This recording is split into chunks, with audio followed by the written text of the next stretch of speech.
Welcome back भाई और उनकी बहनों। आज मैं आप सबके लिए एक्शन ड्रामा कॉमेडी फिल्म की एक्सप्लेनेशन लेकर आया हूँ जिसका नाम बिग ब्रदर है। तो जल्दी से वीडियो को लाइक कर दीजिए और अब चलते हैं वीडियो पर। हेनरी वर्षों तक अमेरिकी सेना में सेवा देने के बाद हांगकांग लौट आया है। एक टीचर की जॉब के लिए वो अपने पूर्व स्कूल टाकची सेकेंडरी स्कूल में जाता है। प्रिंसिपल का कहना है कि उसकी टीचिंग में कोई एक्सपीरियंस ना होने के कारण वो उसे जॉब नहीं दे सकते, लेकिन जब हेनरी उन्हें हायर ऑफिशियल्स का रिकमेंडेशन लेटर दिखाता है तो उसे नौकरी दे दी जाती है। जाने से पहले प्रिंसिपल ने उसे बताया जिस क्लास के लिए उसे पढ़ाने के लिए असाइन किया गया है वो उनके स्कूल की सबसे खराब क्लास है। स्कूल में अपने पहले दिन हेनरी क्लास में आता है और देखता है बच्चों ने क्लास को मच्छी बाजार बना के रखा हुआ है। कुछ स्टूडेंट्स सो रहे हैं तो अन्य गा रहे हैं, कुछ वीडियो गेम खेल रहे हैं और एक ग्रुप तो पोर्टेबल स्टोव पर मैगी बना रहा है। टीचर के आने के बाद भी वो उसे पूरी तरह से अनदेखा कर देते हैं और वही करते रहते हैं जो वो कर रहे थे।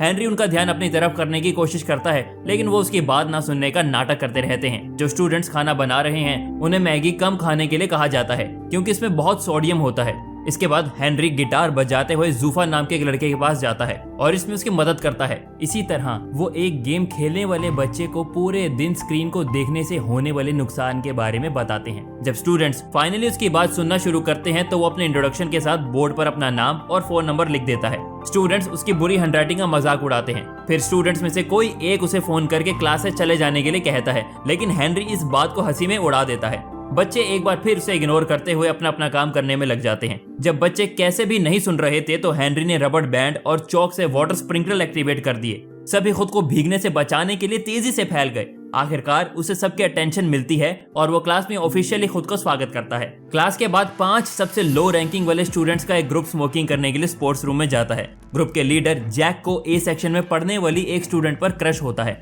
पांचों की स्कूल की बास्केटबॉल टीम के अमीर और बिगड़ैल बच्चों के साथ दुश्मनी थी। टीम स्पोर्ट्स रूम में आती है और हमेशा की तरह जैक को उसकी गरीबी के लिए बुली करती है।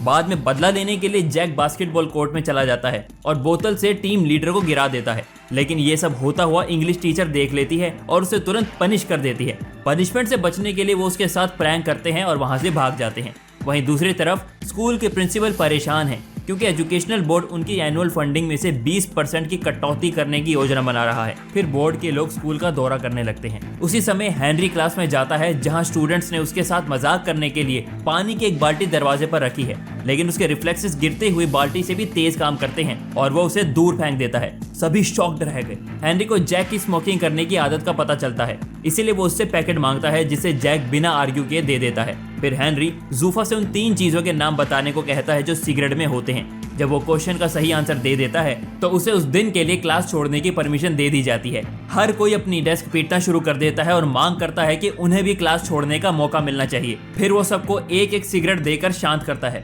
हेनरी जानता है कि अगर वो केवल उनकी हेल्थ पर पड़ने वाले इसके प्रभाव को बताएगा तो वो उसे सीरियसली नहीं लेंगे, इसीलिए इसके बजाय वो उनसे सिगरेट पीने के परिणामों के बारे में पूछता है और बताता है कि उनके फेफड़ों में टार कैसे बनता है। पहली बार वो टीचर पर ध्यान देते हैं और एक्चुअल में सीखने में इंटरेस्ट दिखाते हैं। घंटी बजने के बाद वो उनसे सिगरेट वापस करने के लिए कहता है जिसे स्टूडेंट्स बिना मना किए दे देते हैं। उस दिन कैफेटेरिया में बास्केटबॉल टीम का कैप्टन जैक एक दोस्त को अपने पैर से गिरा देता है। इससे दोनों ग्रुप्स के बीच में बहस शुरू हो जाती है जो जल्द ही लड़ाई में बदल गई। वे एक दूसरे पर खाना और टेबल्स फेंकने लगते हैं। बाद में हेनरी को इन्फॉर्म किया जाता है कि उसकी क्लास के 5 स्टूडेंट्स को लड़ाई शुरू करने के लिए टेम्परेरीली सस्पेंड कर दिया गया है।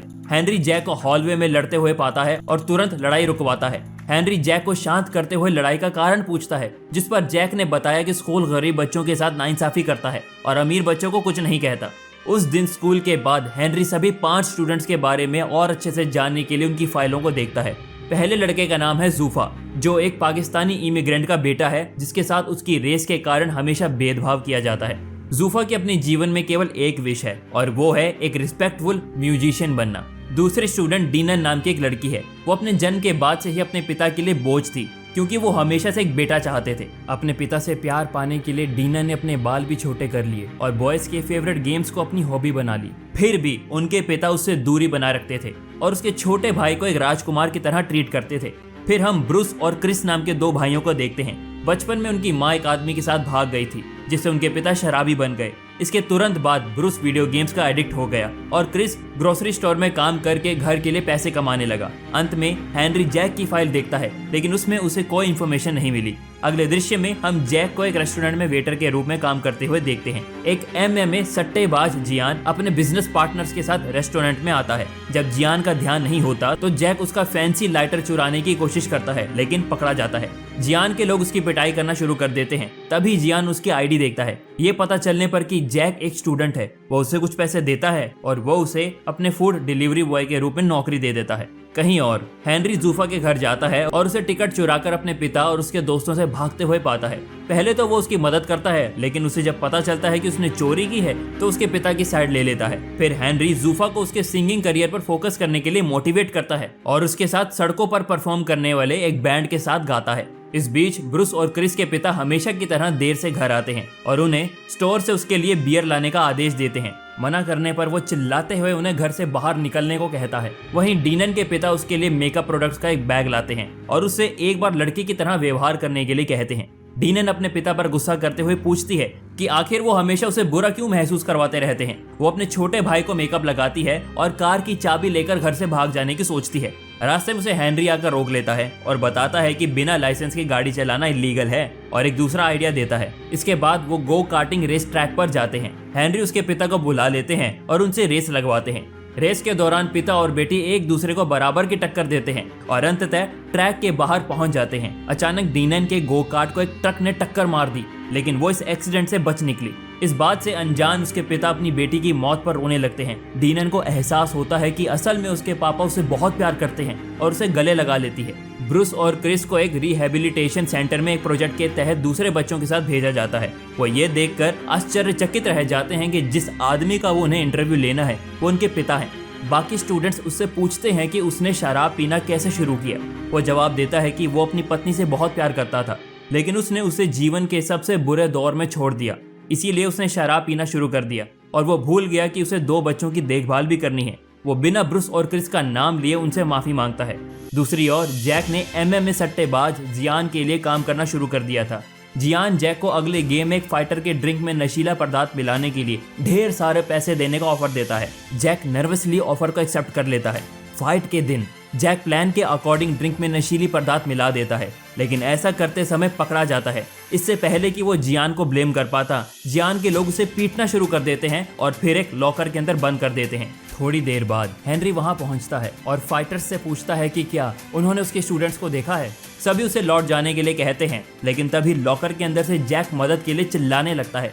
सिचुएशन को समझने के बाद हेनरी जैक को बचाने के लिए सबसे लड़ाई करना शुरू कर देता है। नेक्स्ट सीन में वे हॉस्पिटल में है जहां हेनरी अपने घावों का इलाज करा रहा है। जैक जियान के बारे में सच्चाई उजागर करने की कोशिश करता है, लेकिन उसे चुप करा दिया जाता है। जल्द ही ये न्यूज टीवी पर आ जाती है कि कैसे हेनरी ने अपने स्टूडेंट को बचाने के लिए एक जाने माने फाइटर को हरा दिया। एक ही दिन में उसकी पॉपुलैरिटी बढ़ जाती है और सब उसकी रिस्पेक्ट करने लगते हैं। एक फ्लैशबैक दिखाता है कि हेनरी अपने बचपन में दूसरे के साथ प्रैंक करके खुश होता है, यहाँ तक कि एक दिन उसने अपने क्लासमेट पर पानी का गुब्बारा फेंक दिया था। बाद में उसने उसी स्टूडेंट से मारपीट करके उसका हाथ तोड़ दिया था। उसे लड़ाई के लिए सस्पेंड कर दिया गया, जिसके बाद उसके पापा ने उसे आगे की पढ़ाई के लिए अमेरिका भेज दिया।